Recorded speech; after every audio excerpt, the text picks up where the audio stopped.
Hello, my imaginary friends. Today with you, as usual, Dutch and comrade Moptuk Goigea.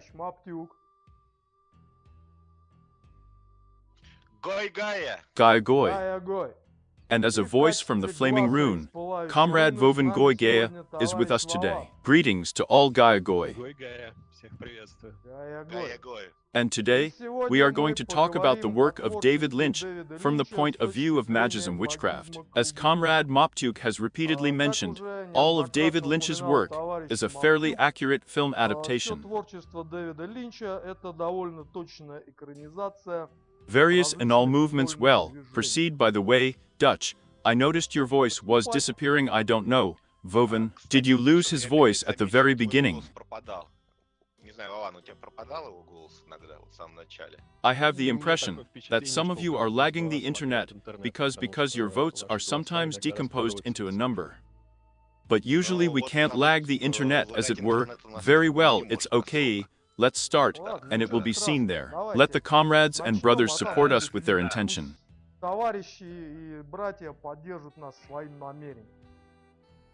Yes, it can be seen again, provocative insectoid movements. Well, what is it, Vovan? Let's tell you first, probably the plot of the first 2 seasons of David Lynch, despite the fact that the seasons are big. But there is not so much of the main plot of the title, they're literally in the series. In 3, in 4, but in 3-4 I don't know. There are just a lot of side lines that don't affect anything. The main plot is quite short and simple. And although you know it's necessary to mention everything, then if you remember, I just remember these ones that we have in the picture, like Pinocchio, such a boy. There are still such strange characters of all sorts. You probably have them in mind as a side effect. No, I mean them as a side of all sorts of waitresses, all sorts of truckers like Leo and his brother, and other various scant-minded people who were there just to dilute the detective line, so that people could guess who the killer was. But we are actually not interested in this at all. We are interested in the annul plot in the first place, because it is the most incomprehensible. Why should we tell a plot that is, as it were, understandable to everyone? I absolutely agree. Moreover, it is not transferred to the 3rd season in absolutely no way. Well, yes, I noticed David Lynch, or rather I didn't even notice much, just so in the Friendlint, strange questions, like what did David Lynch use? During the filming of the 3rd season. Archidoses of senility, I suppose, but I don't know that he consumed anything. He could not have consumed anything. In fact, it's enough just to dream, because David Lynch is very good at attaching dream annuls to this. By the way, you don't need to use anything for this. And in my opinion too, he is always trying to screen dreams, archetypes of dreams, and actually annul. That is, the 3rd plane that we once talked about, the 3rd level of sleep, when you can do what you want, complete quests and communicate with other dreamers and so on in general. Anyone who wants can listen to our old recording, if you have it here somewhere. There is, and it should have been listened to in general, by everyone already who is interested in annul. Come on, Vovan, that's what I want to say. Lynch, he shoots here.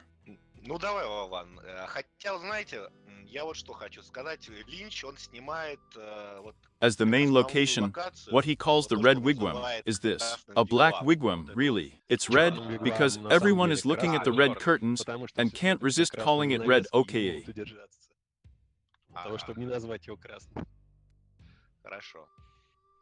So the black wigwam is actually in Enola. There is such a location. It is located in the basement of the building. In my opinion, it is with.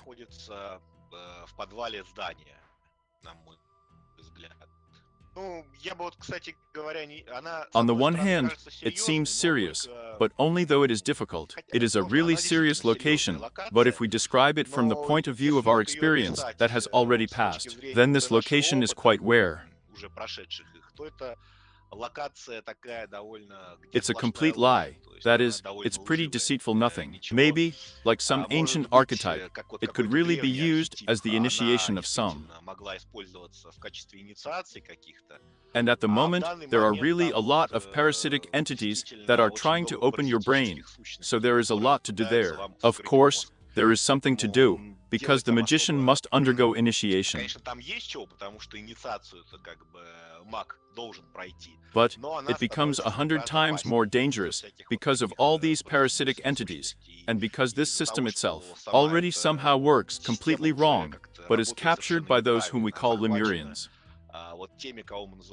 Or although in my opinion we have already cleaned it up a long time ago, but it can only be somehow cleaned up for us, and for others it can still be quite dangerous there.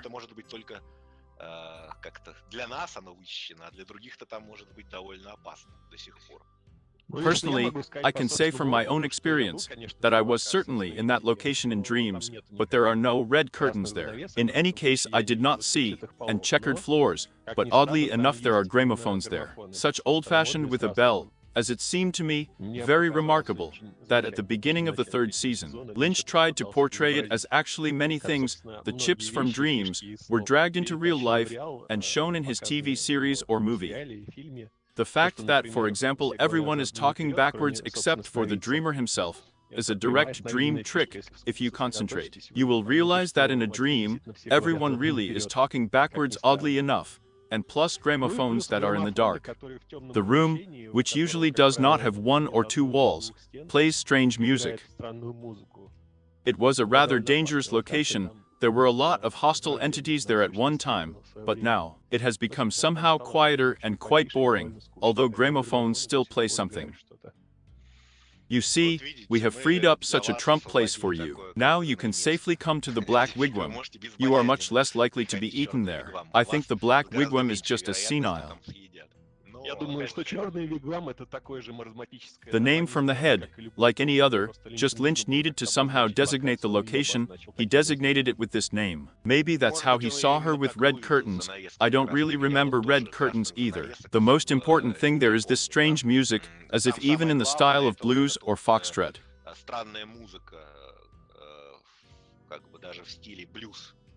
Yes, an endless foxtrot was told to me in a dream by some entities. Well, I don't know if it's a foxtrot or not. I wouldn't say it's a foxtrot. It's more like the blues, in fact, than a foxtrot. But it's very strange music, that Lynch also tried to convey it in the film well. Something similar is recognized immediately. Although everyone hears it differently, it can sometimes even in the form of a fun country to be in some events. That is the main feature of this location. This is this strange music. You need to go there in short to get to know it properly. Pelivan has a good moment where he talks about the music of the beating of life. This is the beating of life in the form of music. Such a strange beating of life. Well, maybe it's something from subconsciousness, but it doesn't matter. The main plot we will retell. Yes. The main plot is not very complicated, so there is a certain settlement of Twin Peaks, which is located on the old Indian camp. This camp is located somewhere in a remote forest, and there were supposedly Indian spirits who created such a magical place. Good or not good is the 10th question, but nevertheless, the place of power is very powerful. Then once, according to one of Mike's characters, there were 2 people, Bob and Mike. They were both the same, they were sorcerers, that is, people of power at least, and both had a mark on their left hand. They swore to serve evil, and followed their path. After that Mike, as he put it, saw the face of God, repented of the path of evil, and cut off his left hand. And Bob remained to serve as he had served before, and at some point, Bob became completely annulled to the characters, that is, he moved along with the body completely into this innull space. And what was left of Mike was a hand that turned into a dwarf, or a person from another place, as he calls himself. Therefore, Mike simultaneously exists in 2 worlds: in our world, simply as a stalker, and in that world, in the form of an avatar, in the form of a hand that has some kind of independence of its own. And then, everything revolves around the fact that Bob inhabits people. He has his own avatar that feeds him Harmanboja. Harmanboja is a kind of depicted substance made of blood with corn and sugar, symbolizing pain and suffering. Well, Bob actually feeds, and feeds the same way this so-called hand. Well, in general, a lot of people in this wigwam like to have a snack with this accordion. This is their main food for this. They actually do everything as shown, at least in the series. And then, Bob moves into one of his avatars. This is a man named Leland. He is the father of a certain Laura Palmer, who has been watching her father since childhood, and sees his dual nature. At the same time, Laura Palmer herself is at the same time a schoolgirl, an exemplary excellent student, a quiet girl, and so on in general, such a candy princess. But, at the same time, at some point, she becomes a whore. But this is not something that's on call there. She didn't earn it for a living, but she does it just for fun. But she was also a drug addict, that is, she sniffed coke and sniffed with all sorts of strange people like truckers. When she was having fun going to have sex with them somewhere out of town one day, Bob and Leland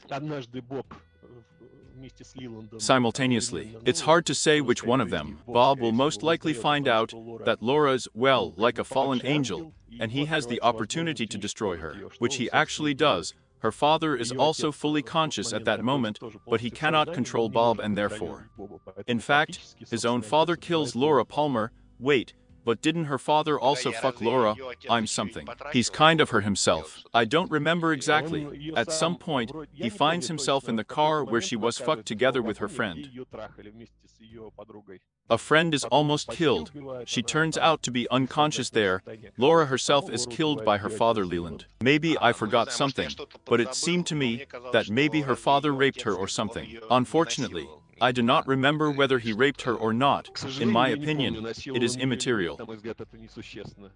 Well, Figs knows it. Okay, let's assume that it's insignificant. And then Agent Cooper appears, who was sent by his boss, a deaf man, forgot his name, who is played by David Lynch himself. This is a very interesting character. I think we'll look at him separately a little later, because he's a very cool stalker himself, senile, and clearly aware of everything that's going on here, all sorts of paranormal devilry, to put it in ordinary words. Well, Agent Cooper himself appears in the city, which conducts an investigation in an unusual way, and he is quite open to all sorts of new ideas like otherworldly black wigwams, entities inhabiting people, and everything else. Then the investigation goes on quite confusing, but in the end, Cooper goes to Bob, finds out what exactly Bob did to kill Laura Palmer, and as a result, Cooper finds himself in the red wigwam, completely at Bob's mercy. Bob creates a black double of Cooper, or rather an evil double, which is also a dream concept, and at the crucial moment, it is the double that comes out of the wigwam, and not Cooper himself. Cooper remains in the wigwam for 25 years, captured by demons. That's actually the main plot of everything that happened before the third season. But by the way, I also want to draw your attention to this. I have previously talked about the location of the maze on closed streams. So, this black teepee Tau is the location of a false maze, and I would not say that it is really an evil double. It is rather a false double. I don't think that this is a truly evil double. An evil double, he exists in a real maze. This is my addition. Vovan, what can you say on this topic? Or do you think that there is an evil double there? We have to say that you and I are currently only studying the concept of an evil double, because I have seen your evil double, and you have seen my evil double but before. So far, we have not had the opportunity not to talk to them, not to make contact. The only thing is that we attack them. So there is still space for speculation, in my opinion. Regarding the doppelganger, I can add that there is such a thing with a doppelganger. A double, and all that sort of thing. In my experience, it is just a dream body of a person. Simply because it is now customary to dump everything that a person does not like into the so-called subconscious. It accumulates in his dream body. Therefore, when they meet, They are perceived as an evil double, although it is not a double, it is just a part of a person. And this error arises when a person tries to fight with this double of his, in fact, fighting with himself. And as a rule, it ends in collapse. If it doesn't dump any shit into the so-called subconscious, then there will be no conflicts when meeting with a double. I met with my double, exchanged quite useful information, and swelled with him.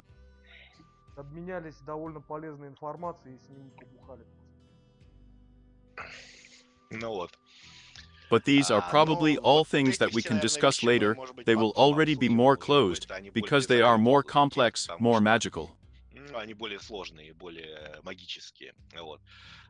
Here we have a little misunderstanding now, but we will discuss this on a closed stream, or separately, because in my opinion, in fact, each of us has already told 3 different concepts. In my opinion, we will not go into it now about doubles. But I want to note that this location is really important on the one hand, but on the other hand, it is full of lies, as I believe. And that's exactly this black wigwam Lynch, and that's exactly in that location.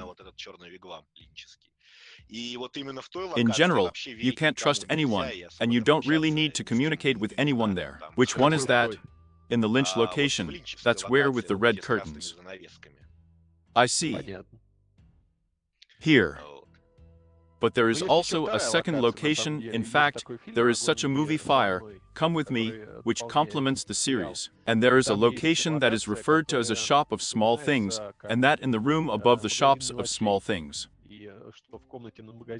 Mike, Bob, and in general, it is shown that the whole cheerful company gathered there. That is, 2 homeless Pinocchio grandmother and grandson Bob, and a man from another place, together with the ring, and shared the Harmon Boja there. Well, mind it there too. So in my opinion, this is a full-fledged dream location. It is called in our interpretation. The locker room is located next to a public washroom. The place is of course magical, quite evil, but I was pleased that Lynch has some moments that coincide with us very much in his way, as well as the actual concepts of evil doppelgangers and so on. And here I want to note that Lynch really has what is depicted like this, we can see in a completely different way, but you can't confuse some features here. That is, the visual range may differ, but the main thing is exactly the mood, and here are some chips that you can understand exactly by visiting Enol in that location, although you can see it exactly in your own way.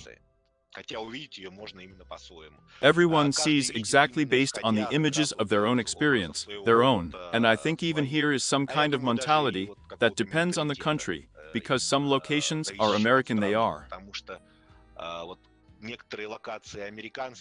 Obviously, they will look completely different here, that is, it also has a big impact. Well, how about an American building, where a glass cube is installed? And well, we'll come back to this. It's already the 3rd season, which means we need to finish with the beginning, that is, with the first 2 parts.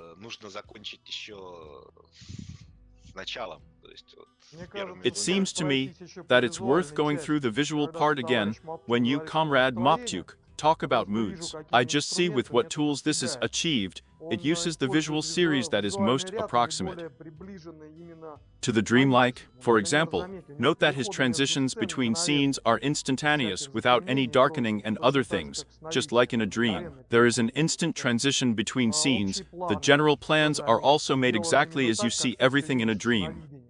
Again, Comrade Vovan mentioned that, in this black wigwam, everyone speaks in such a strange way. If you recall your experience, when you meet with serious non-organics, you also start talking like this. That is, you try to talk normally. It turns out that you can talk like this, like all these creatures in a black wigwam. It's still very scary at such a moment. Yes, it's scary to the point of shit, and it's usually either a human deceased, recently deceased, or it's some kind of mature non-organ should be, and it's exactly like that, so to speak. It conveys it well. The visual series is how it is seen in a dream. That is, it seems that he realized my old dream, and dragged a video camera with him into a dream. In my opinion, I can also add here, in the movie Fire, Come With Me, there is a whole episode that seems to break off into nowhere, which is shown inside the FBI itself. There's an old agent, Felipe Maurice, I think his name is, in a white jacket, appears, exits the elevator. And before that, Cooper makes a control measurement several times in a dream they are already or not yet in a dream. When he goes under the camera, then he goes into a room with monitors and looks at what's on the camera. And there is a very cool moment captured when, just without a break, instantly they all find themselves in a dream. The dream comes at the moment when after the elevator has already opened. This man in a white jacket comes out after a pause. That is, at that moment the dream began. At the same moment, Cooper sees himself on the monitor from the third attempt, in my opinion, that he is standing in the corridor, and that person in the corridor passes by him. That is, that image in the corridor without touching him. That is, without passing through him. He also sees him. Well, then follows the classic concept of a dream nightmare, when even a familiar entity comes, but it tries to convey valuable information, but instead only scares everyone around it. Well, plus the cool reaction of the same stalker Lynch, who in this scene begins to call for help on the intercom, but no one answers him. The classic concept of an everyday nightmare, when, for example, you can see your own in a dream, an apartment in which something frightening has started you, or some very familiar place in which someone is chasing you, for example, the stairs of your own entrance or a school, and there's something like that. I really like this moment. It's a pity that it's not particularly connected with anything else in the concept of the series.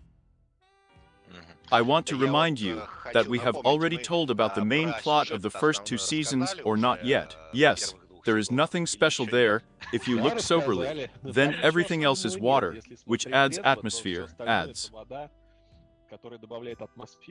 new characters and so on. Such interesting ones as a lady with a log, for example, or a hawk, or guys with shields. But all these details that do not particularly cling to us specifically in the field of dreaming, in my opinion.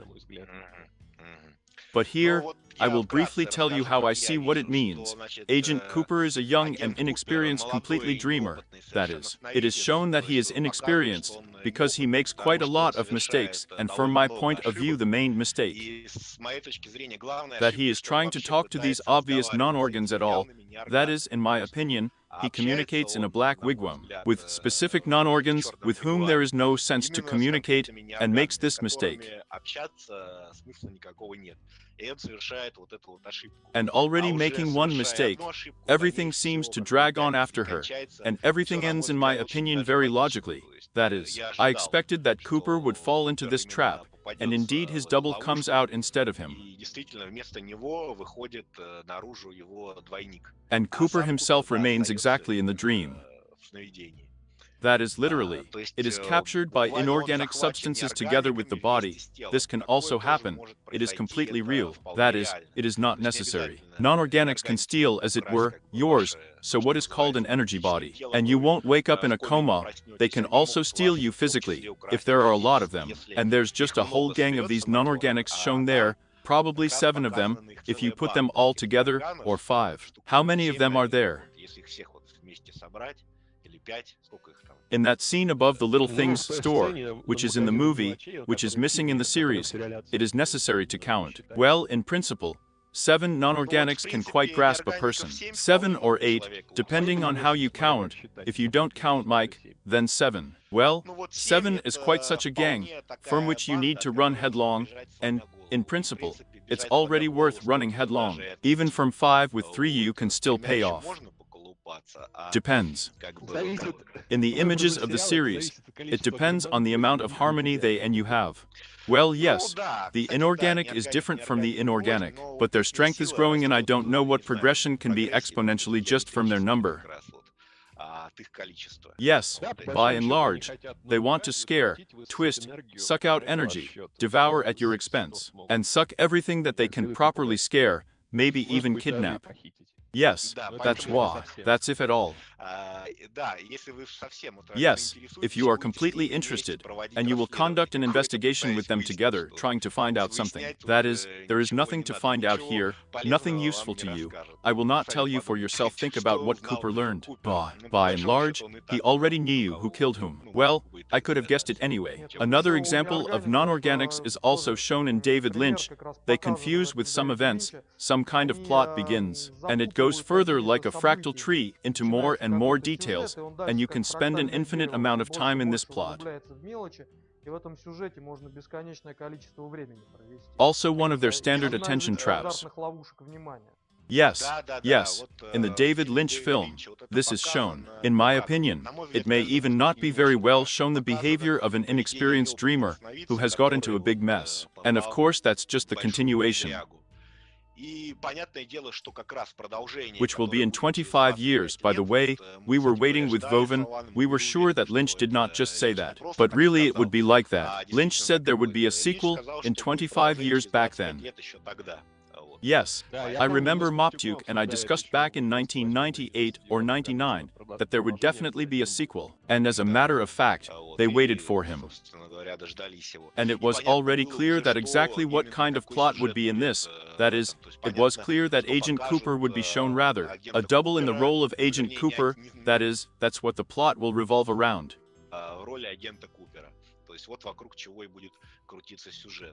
Accordingly, this was shown to us, and it is shown more correctly. Something I've lost my mind, so let's start then with the plot that will be shown in the new series, right? Yes, it is quite possible to switch, I think. Well, by the way, I was most interested in the fact that this is the main intrigue. I think that we will not reveal the main intrigue exactly. For me, that's most of all, for me exactly, such. The intrigue over which you can think, and which can be solved precisely from the point of view of the dream experience, is this question. And what happens exactly in this skyscraper? Where is this glass cube? And where is all this really located? That's the question. And what kind of intrigue is this? What's going on there? It seems to me that this is the main intrigue of this series. I have some guesses in short, but I think it's not worth revealing them particularly. He can only mention that this is also an all location. Only this is the top of this building, that is, if there is just that. I believe that the black wigwam is the basement of the building. Then this dome is located exactly at the top of the same building.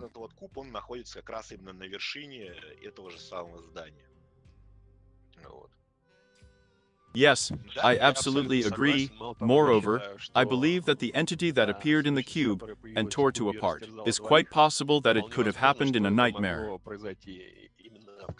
But this nightmare was so strong that the consequences moved to real life. The fact that it was a nightmare indicates to me that the guard disappeared without a trace, and the whole scene was repeated exactly at that moment, twice in two series. That is, for the first time, we are shown only the essence. The second time we are shown that Agent Cooper just flew by, while Cooper did not see anyone in the room, so he could still be in a dream reality, despite the fact that he is shown present in the cube.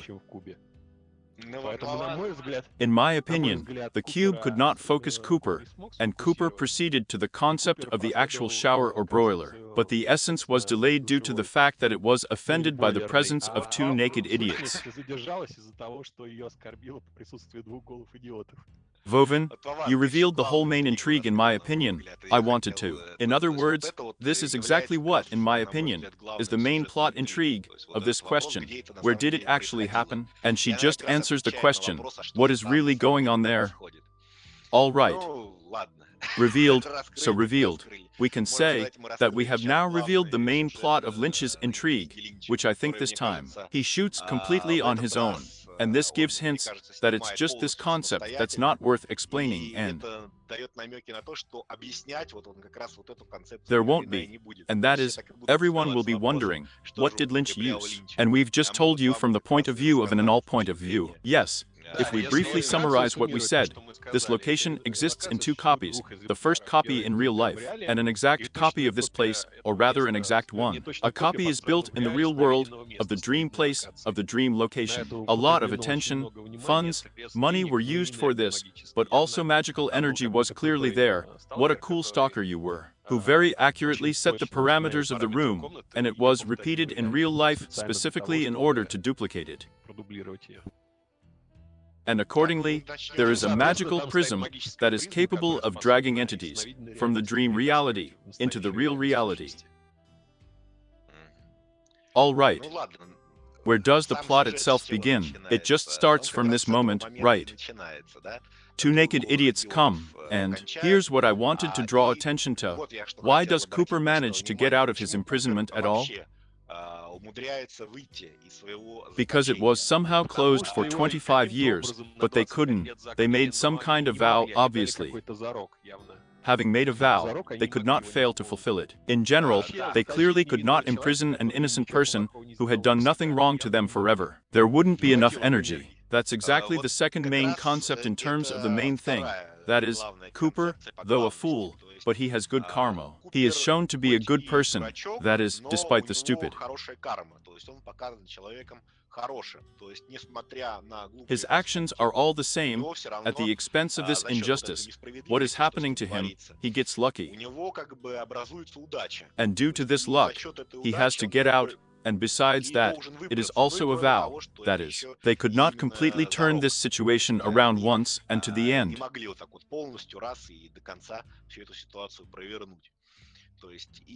And therefore, the main point of the plot is how the real Cooper will be able to get back out and fight Bob. He can do this only at the expense of his luck. About how this hobbit punished Soren, about here, I think that the plot will repeat this a little bit. Bob will not be lucky much, and Cooper will be very lucky.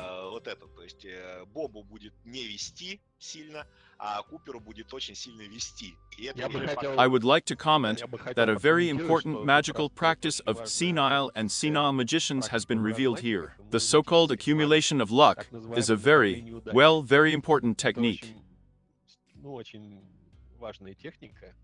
Roughly speaking, by pursuing failure, you can meaningfully accumulate good luck for yourself and spend it at a crucial moment. Naturally, Cooper has been locked up for 25 years.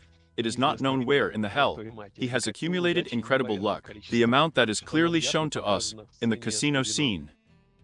Here, I just want to add that Vovan is a great expert in the magic of luck.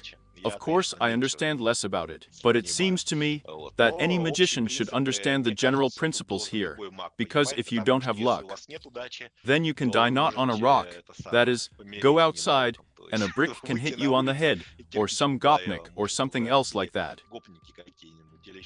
The car is hit most often. Therefore, you need to feel when you have luck, and when you don't.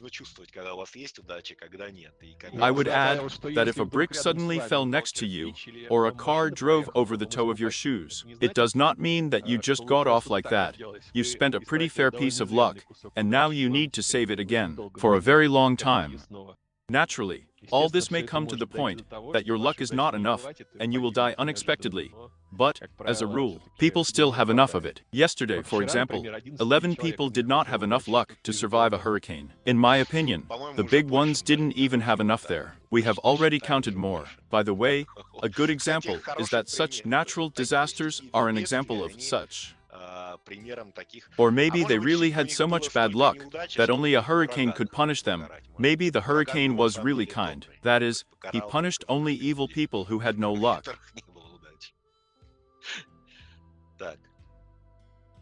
So what's going on there according to the plot, Vovan?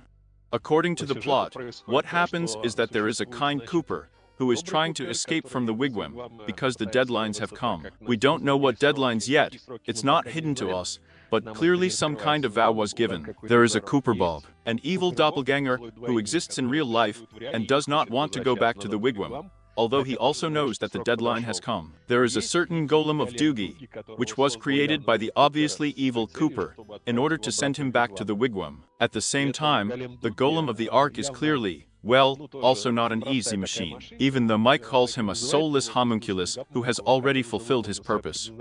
But I thought it was funny that this Doogie also vomited Harmonboja. This indicates that Doogie was fueled by the pain and suffering of the people around him. I think close people, that's why Doogie made so many deaths, and his wife suffered quite a lot about it. That is, Doogie also pumped out energy from others for his own recharge, and then when the wigwam finally admitted that it was time to return Cooper to the real world, he tried to return the Cooper Bob double. But Bob withstood and did not vomit Harmonboja, and Doogie could not stand it and vomited. Bob threw up. Bob vomited later and lost all the energy, but Doogie also vomited lost energy earlier. Because Doogie lost energy earlier, he was pulled into the wigwam, and the wigwam thought that nothing more needed to be tightened Cooper. The double vomited. He lost all his energy and consciousness, but it didn't pull him into the wigwam because it was already over. Here, I want to say an important point that slightly changed the plot of Lynch. I did not expect such a turn. I expected it to be about Bob. Here, for me, Bob's behavior and Bob's personality itself were unexpected. Bob is already shown here, not at all as an inorganic, but as a cool sorcerer of some kind of antiquity. It resembles just the classic ancient magicians who follow a vicious path and love life very much, and because of this, they do all sorts of obscenities. Because he acts extremely intelligently and clearly not as an inorganic, this is a natural kind of something more like even a modern magician, who, together with Mike, did evil, like reading about Satan or something else. And it looks more like some kind of Toltec magician who decided to continue living in this world, so to speak. And accordingly, he is going to live, because he uses very cunning, such gadgets, which are more like human witchcraft, and it's clear that he created this golem for a reason.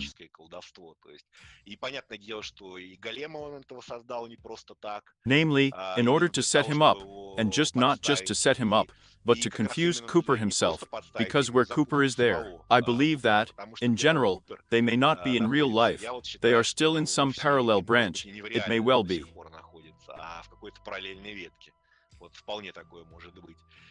And this magic cube is most likely also stirred up by Bob, because it's hard to imagine. This is just a classic kind of magical construction, that is, only some people could have an idea about its creation too.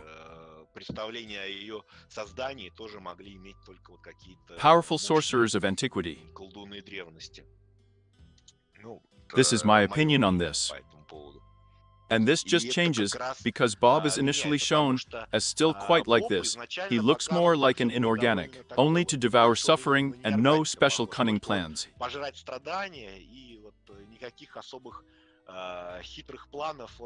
It does not demonstrate, in my opinion, although maybe he had little energy, so he was not so smartass. Well, I could say that we are still a little, only 4 episodes out of 18. We can't comment so fully on everything that happens there yet. My guess may be I'm really wrong, but I have this impression about the plot. Most likely, there will be real-life quests right now, so at first, Lynch released 4 episodes with a break. I would add that Cooper leaves the wigwam through the ass, too, thanks to a giant accumulated luck, and he does it clearly the wrong way. Because at the beginning, he is attacked by an evil tree double, clearly trying to kill him. Cooper falls through the fabric of an anal dream, and falls into the second level of dreams, in a scenario nightmare. The location in which a blind Chinese woman feels him, and someone breaks into the door, is a classic scenario nightmare, when a magician cannot control, well, or can only partially control what is happening around. The nightmare was embodied in the fact that someone was banging on the door, and a Chinese woman who looks very unattractive, let's say, performs some strange actions, like trying to save him, but in fact only whips up panic, and does strange things. Then, he tries to get out of this location, but discovers that nothing exists outside of the nightmare, that is, it is depicted as a space, in which the head of Major Bricks flies, remembering the blue rose. But all these things that he had somewhere in the back of his head, on the border of perception, in fact, It's just a scenario nightmare, from which he came out already in real life. Because I was able to leak through the outlet. It is shown that his spirit did not resign itself and still found its way out of the wigwam through a dream, through a nightmare, that is. It rose from the depths to the outside until it finally surfaced into the real. This just shows that Cooper himself, as a dreamer, is nothing of himself. That is, he makes mistake after mistake, and continues to make mistake after mistake. And by the way, who does not know, the classic Buka was breaking down at the door, that is just fear. In fact, there was no entity, and nothing was behind it. And he manages to get out more or less through the ass, only at the expense of accumulated luck. That is, he really has a lot of luck. And by the way, Vovan, you didn't tell me in which location all this is happening. Here is this blind Chinese woman and, well, the location of the boiler room is the classic basement of the building. There is a bundle from the public washroom, from the so-called shower, from the boiler room, from the locker room, and there is a transition just to the location of the school or to the train station, to the basement of the building. But this is our vision. And not only that, there is also a transition to the location, as I would call it Silent Hill. This is the location of just the bow, including with a lower, I would call, Enola level. It's exactly like what happens in Silent Hill. Silent Hill also shows they go into some kind of toilet, and the walls begin to leak. There is some kind of fire in the iron grate, and all sorts of good entities walk with cleavers. I would say this, depending on. Good luck to all the locations that I have named. This is how they usually start to look when there are, well, let's say, enemies of a high level. It is dangerous at such moments to be in a public washroom, and everything that surrounds it. It is possible to get to a very low level most often from there. So you can also get into Silent Hill, I would call it though. Comrade Moptuk, I can't hear you.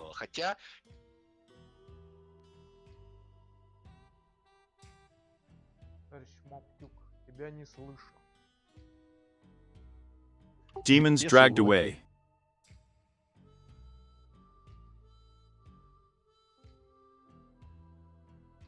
Well, Mr. Dooch, what can you tell us about this?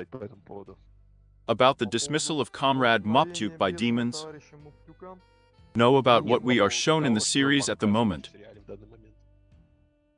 You could say, so far, I've only dealt with this fake doll, which was stirred up by an evil double of, let's say, Cooper. As far as I understand, initially Cooper had to replace his double in the car in a good way and be in his place. But since he resisted and did not blubber, he ended up in the place of this citizen in a parrot jacket. Yes. Then, since I haven't seen the first season, it's not very clear to me what kind of ring they used. Because this is also some kind of obviously important plot ring. About the ring, I can give some explanations. It would be interesting to listen. So now, I'm sorry, I'm having some kind of glitches. Can you hear me now? Yes. I had some strange glitches again. All right. Everything seems to be fine now. Dutch, and when you were talking, you literally disappeared from me, and I didn't hear what you were saying at all, only the end.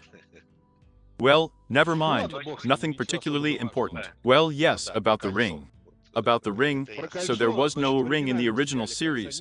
The ring appeared only in the movie, Fire, Come With Me. There's a dwarf basically waving this ring, and it turns out to be on the finger of Bob's next victim all the time.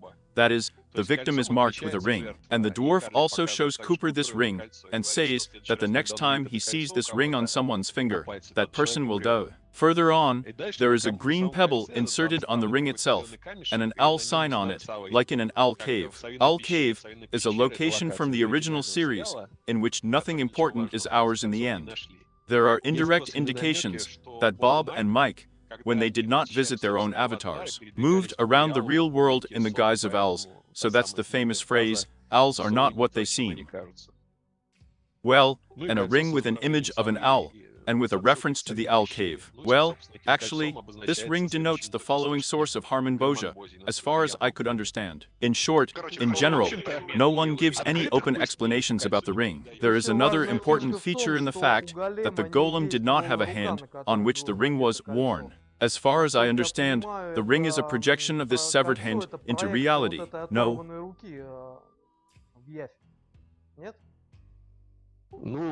one gives an open explanation about this. The ring was manipulated, as it were, by a hand, that is, a person from another place, a dwarf in short, what has now become a tree. Well, then this ring is the projection of the hand into the manifested world. Well, probably. By the way, Dutch, did you say anything about those lost shoes or not? I just didn't hear it. No, I didn't say anything about the lost shoes, but it's hard to say anything specific here. Because there is a whole layer of witchcraft aimed at shoes. This is also important witchcraft crap, but unfortunately I don't understand it. Yeah, so I also thought that maybe this is really a hint of some kind of witchcraft. The dead seem to take off their shoes, they fly off them, only this can occur to me. Although there may really be something else behind it, it doesn't seem to me that this has much effect on the main plot here. Just some kind of joke.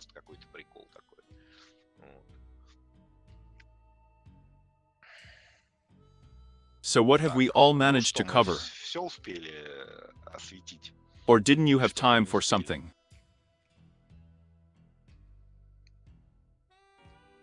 In my opinion, yes.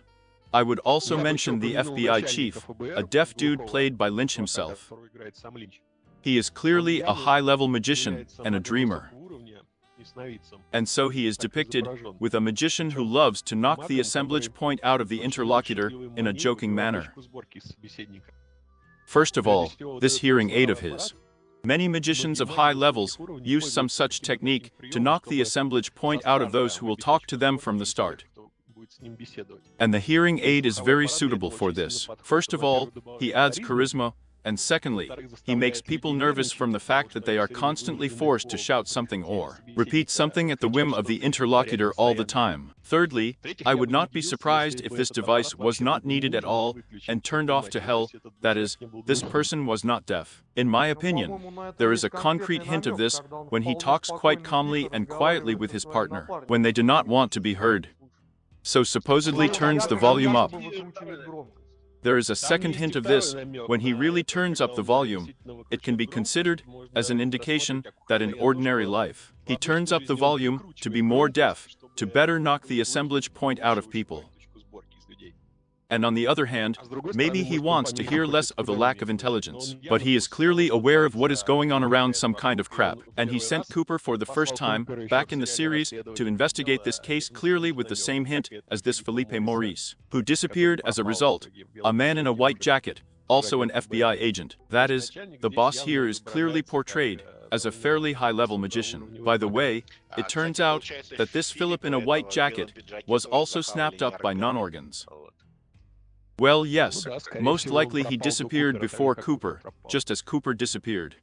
By the way, regarding communication with non-organics, for example, it is very well shown. Remind me of the old such movie Warlock was called. There's this Warlock himself, a sorcerer of antiquity. Review the movie and pay attention to how he communicates with everyone. That is, in principle, it is possible to communicate with non-organs only in this way, as Warlock will do. Although he communicates with everyone in this way, he does not enter into any detached conversations. He either asks specific questions, repeats it every time until he gets answers, or, let's say, asks to do something, and repeats his request every time until it is done.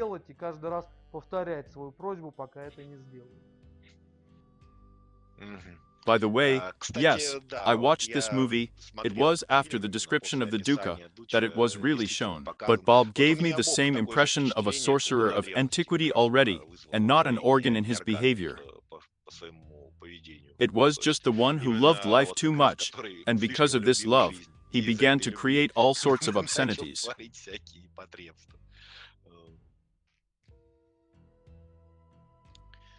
So, according to the plot, we seem to be all, let's look at the questions that were here. Yes, let's see. Maybe we missed Может быть, something. что-то мы пропустили. So, Так.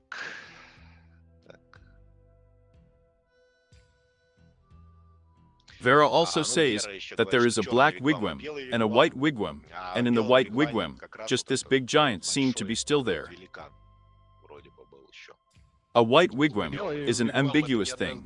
He appeared in the second half of the series, which has little to do with Lynch. They tried to explain the black wigwam, more or less rationally, if I may say so. There, Wyndham Earle utters the following phrase, that there is a white wigwam, the receptacle of spirits, and the black wigwam is its shadow, which all spirits must pass on the path of becoming, and while these spirits are passing the stage, black wigwam, they are evil and may well tear you apart. I don't know, it has nothing to do with Lynch. That's what it seemed to me, because the white wigwam, and in general this giant, is just some kind of strange character. No, the giant is a Lynch character.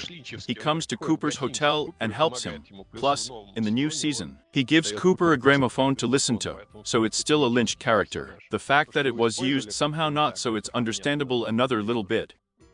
Well, okay, but his behavior is also not entirely clear to me who he is. Just some kind of kind spirit.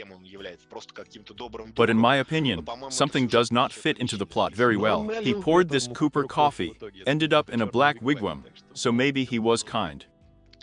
In my opinion, there are very unlikely to be good characters there, so, okay, let's leave it to Lynch's conscience.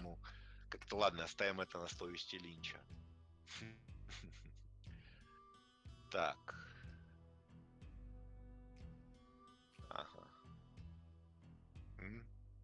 40 likes. The people have finished off 42 likes for us here. It's great really. There aren't enough likes.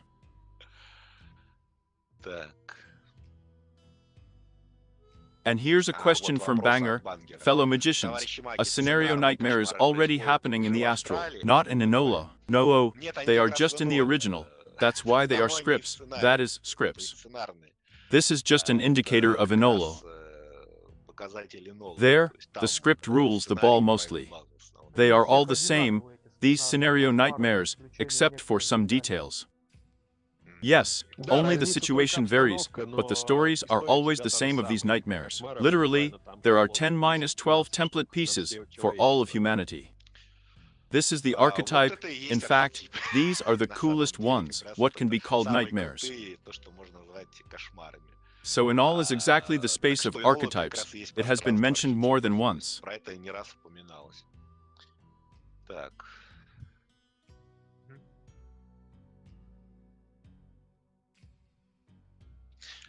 It seems that there are no questions.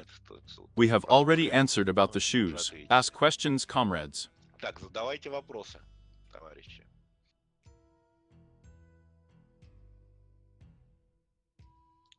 It seems to us that we have explained the whole plot. Who did not understand, reconsider again. If it is not clear, again. In my opinion, this is the only explanation of the plot. So it's so clear that the only thing you know is whether and what other thing can it be. There will be no other, and it cannot be. So by and large, we have given out the most terrible Lynch over which more than 100,000 scant-minded people, and maybe millions, will puzzle over. And everyone from all over the world will have to listen to this stream one way or another. By the way, here's what I think, that some poor-minded people will not even understand what we are talking about. They will not be able to retell it. That's the funny thing is that, even after explaining the Anal concepts, they will still not be clear to those who in general do not get involved, and do not have such Anal experience. That's how occult knowledge works, by the way.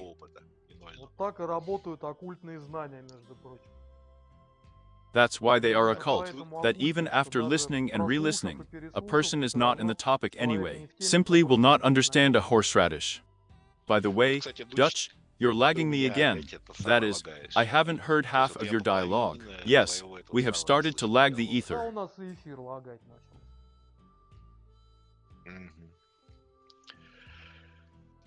No, I'm fine. Apparently you are being attacked by some entities. Yes, we are constantly being attacked because we are broadcasting. So meditate more.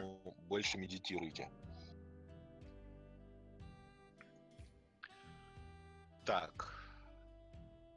I don't see any more questions. Не вижу.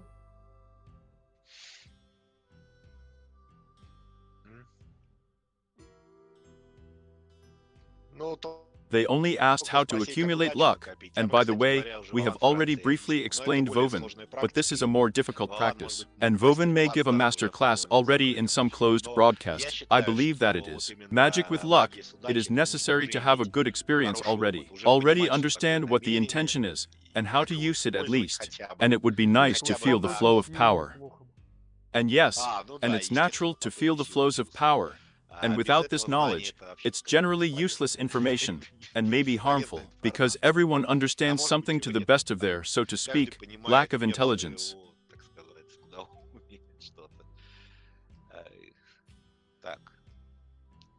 I would explain it most simply. You have to apply your intention in order to give up the luck of everyday life. If you want to accumulate a lot of luck, let's just say not to waste it on trifles. Yes, there is no need to look for lost keys near the subway. There is no need to run across the street in the wrong place. There is no need to find yourself in a dark alley at night, and so on. Hefty chunks of luck fall off from you at such moments. To call the bus, so that it comes quickly, so that the traffic light switches in front of you, and all that sort of thing. Yes, more neutrality. Stop the internal dialogue, and don't want to get lucky faster every day. This is at least the first level.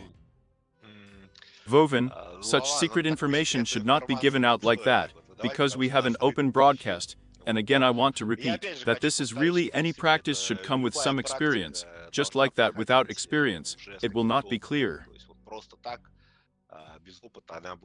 In general, there is no need to run under the trees in a rampant hurricane. By the way, I noticed, okay, let's put it down now, and let's finish it. Yes, we can finish already. Well, what the fuck is the baby for now? I think as more episodes come out, it will become more clear what Lynch wants to tell us, so we will comment again. All right. Goi Gaia? Gaia Goi. Гая, Гой.